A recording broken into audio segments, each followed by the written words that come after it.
जी, अस्सलाम वालेकुम। उम्मीद है कि आप तमाम दोस्त खैरियत से होंगे और आज का दिन भी ट्रेडिंग के हवाले से अच्छा गुज़रा होगा। एक और एवरेज डे हम कह सकते हैं क्योंकि सुबह के वक़्त जिस वक़्त ओपनिंग हुई, उसके बाद से लेकर मार्केट की क्लोजिंग तक कुछ बहुत बड़ी मूव जो है वो इंडेक्स के अंदर हमें देखने को नहीं मिली। इंडेक्स पर बात करेंगे, इसके साथ कुछ खबरें हैं उनको भी शामिल करेंगे। अ, फ्राइडे वाले दिन जो था वो हमने आपके साथ डिस्कस किया था सर्ल का चार्ट, सर्ल पाकिस्तान का। आज जो है वो इंशाल्लाह सिटी फार्मा का करेंगे क्योंकि बहुत सारे लोगों का ये था कि जी हम इसमें फँसे हुए हैं, हालाँकि उसमें मुझे कुछ ऐसी चीज़ चार्ट के अंदर नज़र नहीं आई फँसने वाली, लेकिन चलें आज उसको इंशाल्लाह डिस्कस करेंगे। 172 पॉइंट्स आज मार्केट ने ऐड किए। छोटे सेक्टर्स में आज अगेन जो है वो हमें जो इंजीनियरिंग सेक्टर है, स्टील सेक्टर जो है, उसमें अच्छी मूव जो है वो देखने को मिली। आगा स्टील में बहुत अच्छा वॉल्यूम लगा, कैप हुआ, हमारे पास भी है, इंशाल्लाह देखेंगे कि कहाँ पर जो है वो हमने इसमें से एग्ज़िट लेना है। इसके अलावा मुगल हमारे पास था, मुगल में अच्छी मूव जो है वो हमें देखने को मिली। तो सूरत-ए-हाल बेहतर थी बहरहाल आज।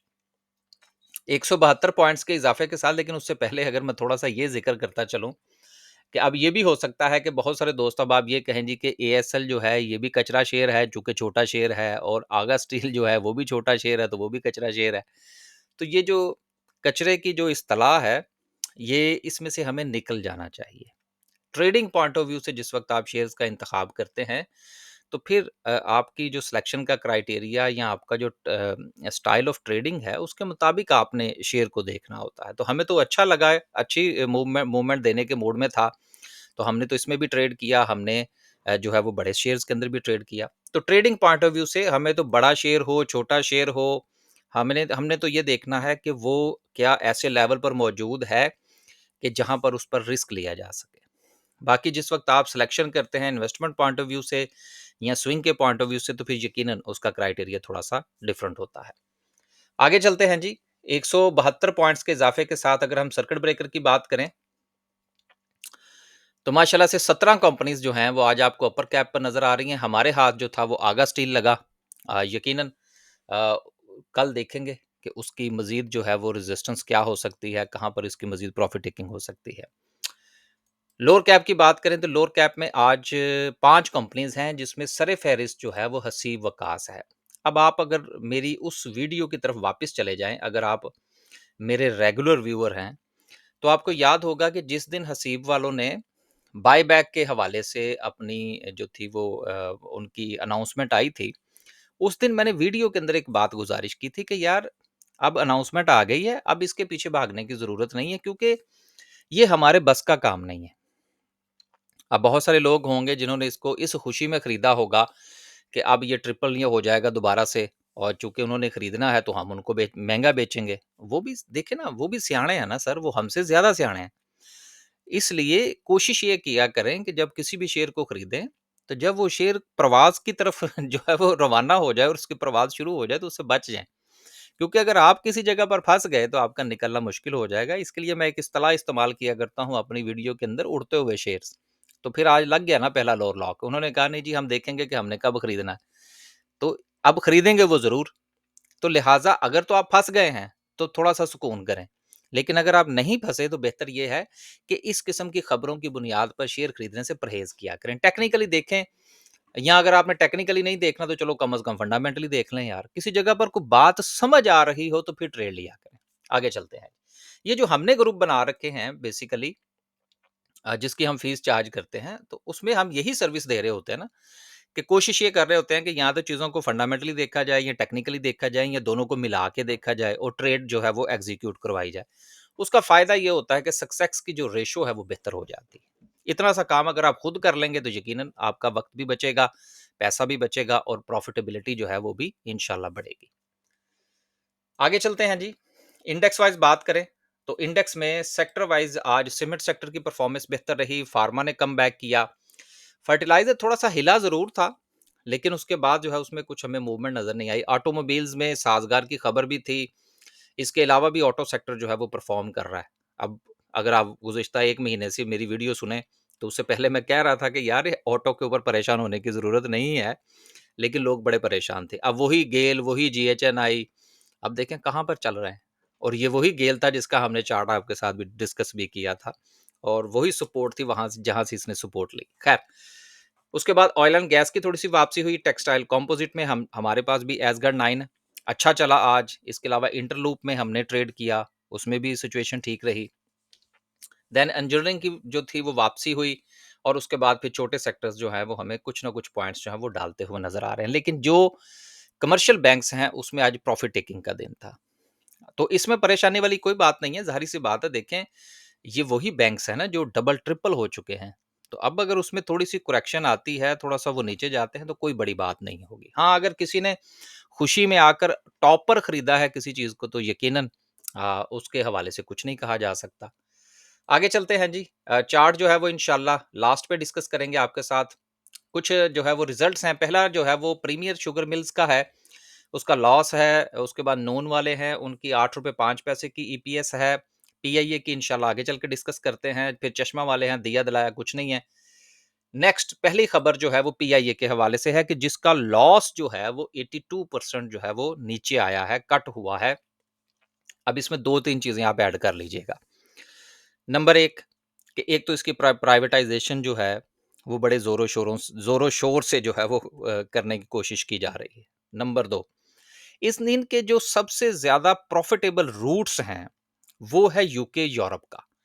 और यूके, यूरोप में भी सबसे ज़्यादा जो इसका प्रॉफ़िटेबिलिटी वाला रूट है, वो यूके का है, जो कि सितंबर के महीने में चांसेज़ हैं, क्योंकि भई हमने भी पाकिस्तान जाना होता है, तो हमने भी नज़र रखनी होती है कि कभी बहरहाल जो है वो मजबूरी बन जाए, तो फिर हमें डायरेक्ट फ़्लाइट नहीं मिलती। तो डायरेक्ट फ़्लाइट तो आजकल है कोई नहीं। तो अब इस वक़्त जो हालात हैं, अगर इसकी जो फ़्लाइट ऑपरेशन है यूके का, वो रिज़्यूम हो जाता है, तो ये जो इस वक़्त हमें इसकी ईपीएस के अंदर माइनस नज़र आ रहा है, थोड़ा-सा इसको अगर मैं बता दूँ आपके साथ, 2000 यानी कि पिछले साल जो इसकी जो ईपीएस थी, वो ₹8.33 जो थी, वो नेगेटिव थी, जो कि अब कम होकर ₹1.47 रह गई है। अब जैसे ही ये रूट बहाल होगा जो कि हमारा यूके का है, तो ये ₹1.47 आपको जो है वो पॉज़िटिव में नज़र आ सकते हैं। ये सिर्फ़ आपके साथ शेयर करने का मकसद था, एक बात। दूसरी चीज़ ये है कि अगर आप पुरानी वीडियोज़ उठा के देखें तो मैं हमेशा ये बात कहता रहा हूँ कि इसका जो ऑपरेशन है, वो इतना प्रॉब्लम नहीं है ऑपरेशंस का। मसला इसके कर्ज़ा-जात का है और कर्ज़ा-जात जो है वो हुकूमत ने अपने ज़िम्मे ले लिए हैं। तो इसलिए जो भी खरीदेगा अगर वो इसको अच्छे तरीके से चलाएगा तो यकीनन चांसेज़ हैं कि ना सिर्फ़ कि इसकी अर्निंग्स इम्प्रूव होंगी, बल्कि इसकी शेयर प्राइस भी बेहतर हो सकती है। किसी को बाय सेल की कॉल नहीं दे रहे, सिर्फ़ चीज़ों को आपके साथ जो है वो डिस्कस कर रहे हैं। अगली खबर जो है वो साज़गार के हवाले से है, जिन्होंने मज़ीद जो है वो गाड़ी अनाउंस कर दी है, प्री बुकिंग उसकी लॉन्च कर दी है। प्लग इन हाइब्रिड गाड़ी है। इन्होंने पहले भी जो बड़ी गाड़ी हवाल जो है वो इंट्रोड्यूस करवाई है, वो बहुत अच्छी परफ़ॉर्मेंस दे रही है, उसकी सेल्स अच्छी हैं। अभी तक जो मार्केट की जो राय है उस गाड़ी के हवाले से वो बहुत अच्छी है। तीसरी बात ये है कि इस वक़्त जो इंटरेस्ट रेट है वो नीचे आ चुका है और मज़ीद जो है लोगों का तो यही कहना है कि अब नेक्स्ट मॉनेटरी पॉलिसी जो है, जो कि जुलाई के लास्ट पे होगी, उसमें चांसेज़ हैं कि इंटरेस्ट रेट मज़ीद नीचे आए। गो के मेरा ख़्याल है कि शायद ना आए, लेकिन जो लीज़िंग है वो सस्ती होगी जिसकी वजह से गाड़ियों की सेल्स में मज़ीद इज़ाफ़ा मतवक्को है। तो इन तमाम डाटा की बुनियाद पर हम ये अज़्यूम कर सकते हैं कि ऑटो सेक्टर जो है वो मज़ीद परफ़ॉर्म कर सकता है। लेकिन आपने फ़ैसला करना है अपने बजट के मुताबिक, अपने शेयर के मुताबिक, जिस शेयर को आप खरीदना चाह रहे हैं, क्या वो अपने लेवल पर, अच्छे लेवल पर मौजूद है या नहीं, ये फ़ैसला करना बड़ा ज़रूरी है। अगली खबर जो है वो एग्रीटेक के हवाले से है, जिसकी खबर हमने 2-3 दिन पहले पढ़ी थी कि इसकी जो यूरिया की जो प्रोडक्शन है, वो रुक गई है किसी वजह से, प्लांट में खराबी थी, अब वो रिज़्यूम हो गई है। नेक्स्ट जो खबर है वो हसीब क वकास की थी, जो अभी मैंने वीडियो के शुरू के अंदर आपके साथ जो बात कर दी, ये उसी की तरफ से उन्होंने कहा जी, क्योंकि प्राइस जो है उसमें स्पेकुलेशन शुरू हो गई है, तो हम जो है वो बाय बैक का जो प्लान है वो अभी वक़्ती तौर पर हम रोक रहे हैं। अब ये को 2-4 लोअर लॉग लगेंगे नीचे, तो पता लगेगा जी कि इन्होंने खरीदना शुरू कर दिया है, वो फिर किसी दिन अनाउंसमेंट दे देंगे। तो इस तरह की जब अफ़रा-तफ़री शुरू हो जाए ना, तो बेहतर ये होता है कि उस शेयर से थोड़ा-सा किनारा-कशी इख्तियार कर ली जाए। अगली खबर जो है वो फ़ातिमा फर्टिलाइज़र के हवाले से है, जिनका अभी पहले जो फर्टिलाइज़र का बिज़नेस है वो बहुत अच्छा चल रहा है। ईपीएस अच्छी है, डिविडेंड्स अच्छे हैं, ग्रोथ अच्छी है। अब साथ ही उन्होंने अपना जो कंपनी है पेट्रोलियम के हवाले से उसका 100% स्टेक जो है वो भी एक्वायर करने का फैसला किया है। तो जब वो भी एक्वायर हो जाएगा, तो जो फातिमा फर्टिलाइज़र जो कि लिस्टेड कंपनी है, यकीनन जो दूसरी कंपनी है जो कि अभी जो है वो पीएसएक्स में लिस्टेड नहीं है, उसका भी लॉस प्रॉफिट जो है, वो फिर फातिमा फर्टिलाइज़र में शो होना शुरू हो जाएगा। और ये एक बड़ी कंपनी बन जाएगी जिसको हम लोग मदर कंपनी कहते हैं। तो जिसमें चांसेस हैं कि सूरत-ए-हाल जो है वो इंशाल्लाह मज़ीद बेहतर हो सकती है। आखिर में डिस्कस करते हैं जी आज की कैंडल को। कैंडल को डिस्कस करने से पहले जो चार्ट है सीपीएचएल का वो आपके साथ डिस्कस कर लिया जाए। जुमे जुमे वाले दिन जो था वो आपसे हमने ये वाला चार्ट डिस्कस किया था जो कि सरल पाकिस्तान का था। उसमें हमने आपसे यही गुजारिश की थी कि ये अपने अप ट्रेंड चैनल के अंदर है। अगर ये चैनल टूटती है तो यकीनन मामलात जो है वो थोड़ा-सा नीचे जा सकते हैं। अब ये निकला है, आज इसने कोई मूवमेंट दी है कुछ तकरीबन ₹4 की। जिनके पास है वो अपना-अपना फैसला फरमाइए। अब डिस्कस करते हैं जी सिटी फार्मा को, वो क्या कहता है? देखिए सिटी फार्मा जो है ये भी अपनी सपोर्ट पर खड़ा है। सपोर्ट के पॉइंट ऑफ व्यू से ये है कि ये इसका एक ज़ोन है जो कि अराउंड कोई ₹80 से लेकर कोई ₹82 का ज़ोन बनता है, जहाँ पर ये बार-बार सपोर्ट ले चुका है। 1, 2 यहाँ पर पहले सपोर्ट बनी, फिर ये रेजिस्टेंस बनी। 3, 4 और अब ये 5वीं मर्तबा जो है वो यहाँ से सपोर्ट ले रहा है। तो इसका क्या मतलब है? इसका ये कतई मतलब नहीं है कि ये सपोर्ट टूट नहीं सकती। इसका मकसद और मतलब ये है जो आपके साथ डिस्कस करने का कि ये एक मजबूत सपोर्ट है और जो मजबूत सपोर्ट होती है वो सिग्निफिकेंट होती है।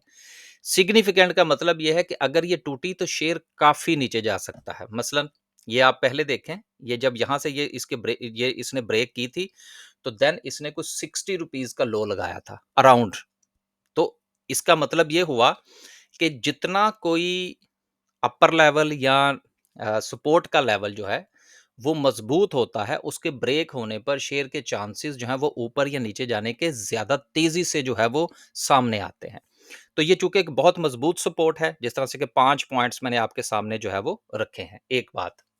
दूसरी चीज़ ये है कि इसकी ये एक डाउन ट्रेंड लाइन है, जिसको ये मुसलसल रेज़िस्ट करता हुआ नज़र आ रहा है, जिसमें इसने यहाँ पर रेज़िस्ट किया, फिर इसने दूसरी बार यहाँ पर रेज़िस्ट किया और तीसरी बार इसने आज इसको रेज़िस्ट किया है। तो इन दोनों चीज़ों को मद्देनज़र रखना बड़ा ज़रूरी है, एक सपोर्ट को और दूसरा इस रेज़िस्टेंस की ट्रेंड लाइन को। अगर ये यहाँ से ब्रेकआउट देता है, तो यकीनन ये एक अच्छी मूव दे सकता है। हम किसी को बाय सेल का नहीं कह रहे। जिन दोस्तों ने हमसे जो था वो राब्ता करके फ़रमाइश की थी, उनकी हमने फ़रमाइश पूरी की है। अब आखिर में डिस्कस करते हैं जी आज की कैंडल को। आज की कैंडल में सबसे पहले जो गुज़िश्ता काफ़ी दिनों से हमने यही चार्ट आपके साथ है, जो हम हर रोज़ डिस्कस कर रहे हैं। एक दोस्त का मैसेज है, उसने कहा जी कि आप हर रोज़ एक ही चार्ट डिस्कस कर रहे होते हैं। यार देखें, जब जब तक मार्केट इससे ऊपर या नीचे नहीं जाएगी, कोई नया चार्ट हम कहाँ से ले आएँ? ठीक है ना? तो अभी भाई इसी के ऊपर ही गुज़ारा करना पड़ेगा। अब आप ये देखिए कि जिस दिन से हमने ये वाली जो रेज़िस्टेंस है, वो हमने ड्रॉ की है। अब आप ये देख सकते हैं, यहाँ पर इसने रेज़िस्ट किया 1, फिर इसने रेज़िस्ट किया 2, यहाँ पर भी आप देखें ड्यूरिंग द डे, चूँकि ये छोटे टाइम फ्रेम पर है ना, तो छोटे टाइम फ्रेम पर ही हम काम कर रहे होते हैं। 2 बार, फिर तीसरी बार, फिर चौथी बार और आज 5वीं बार। अगेन अब मेरी उस बात की तरफ आप वापस आइए जो अभी मैं सिटी फार्मा की मर्तबा कह रहा था। वो सपोर्ट थी कि वो 5 मर्तबा वो शेयर जो है वो वहाँ से सपोर्ट ले चुका है। लिहाज़ा अगर वो टूटी तो मामला काफ़ी ख़राब हो सकता है। इसी तरह से ये रेज़िस्टेंस आप देखें, 1, 2, 3, 4, 5, 6 मर्तबा ट्राई कर चुका है। अब जिस दिन ये टूटी, उस दिन मार्केट बड़ी तेज़ी से ऊपर जाएगी। लेकिन अभी चूँकि ये मुसलसल जो है वहाँ से रेज़िस्ट कर रहा है इंडेक्स, तो लिहाज़ा अभी चांसेस जो हैं वो थोड़े कम हैं कि मार्केट जो है वो एकदम से इसको ब्रेक कर जाए। इसके लिए कोई बहुत बड़ी न्यूज़ की ज़रूरत होगी और बड़े सेक्टर्स का चलना जो है वो ज़रूरी होगा, एक बात। दूसरी बात ये है कि अगर हम सपोर्ट की बात करें तो अगेन एंड अगेन मार्केट जो है वो अपने कोई 1,39,000 के अराउंड की जो सपोर्ट है, उसको मुसलसल रिस्पेक्ट कर रही है। तो ये भी एक अच्छा साइन है। आपको याद होगा कि मैंने ये आपसे गुज़ारिश की थी कि मार्केट मुमकिना तौर पर अभी जो है, वो छोटे टाइम फ्रेम के ऊपर साइडवेज़ हो सकती है। तो फ़िलहाल तो मार्केट जो है वो साइडवेज़ है। बड़े सेक्टर्स जो हैं वो उसमें उनमें बैंकिंग सेक्टर में प्रॉफ़िट टेकिंग है। इसके अलावा ऑयल एंड गैस है, फर्टिलाइज़र है, उनके अंदर कुछ ख़ास मूवमेंट अभी नहीं बन रही, लेकिन बनने के चांसेज़ हैं। मार्केट साइडवेज़ है, स्टॉप लॉस के साथ काम करें। जहाँ पर प्रॉफ़िटेबिलिटी मिले, वहाँ पर प्रॉफ़िट टेकिंग ज़रूर करें। बस जी, आज के लिए सिर्फ़ इतना ही। खुश रहें, आबाद रहें, अपने पोर्टफ़ोलियो का ख़्याल रखें। मार्केट एक चीज़ बस ज़हन में रख लें, ये रेज़िस्टेंस तोड़ के ही ऊपर जाएगी। इसको ये नहीं हो सकता कि मार्केट ऊपर चले जाए और हमें यहाँ पर नज़र ही ना आए। तो चार्ट के मुताबिक हम काम करते हैं, वही चार्ट आपके साथ डिस्कस करते हैं। अगर आप हमारी कुछ सर्विसेज़ अवेल करना चाहते हैं या स्टॉक मार्केट में अकाउंट ओपन करवाना चाहते हैं, स्टॉक मार्केट अकाउंट के हवाले से मैंने एक अनाउंसमेंट की थी कि हर महीने जो स्टॉक मार्केट में हमारे थ्रू अकाउंट ओपन हुआ करेंगे, देन मंथ के लास्ट पर या दूसरे मंथ के शुरू पर जो है वो इंशाल्लाह हम एक फ्री जो है वो सेशन रखेंगे उन दोस्तों के लिए। क्योंकि बड़े छोटे-छोटे से बेसिक सवाल होते हैं और ज़्यादातर दोस्त जो स्टॉक मार्केट में आते हैं उन्होंने कोई ट्रेनिंग तो ली नहीं होती।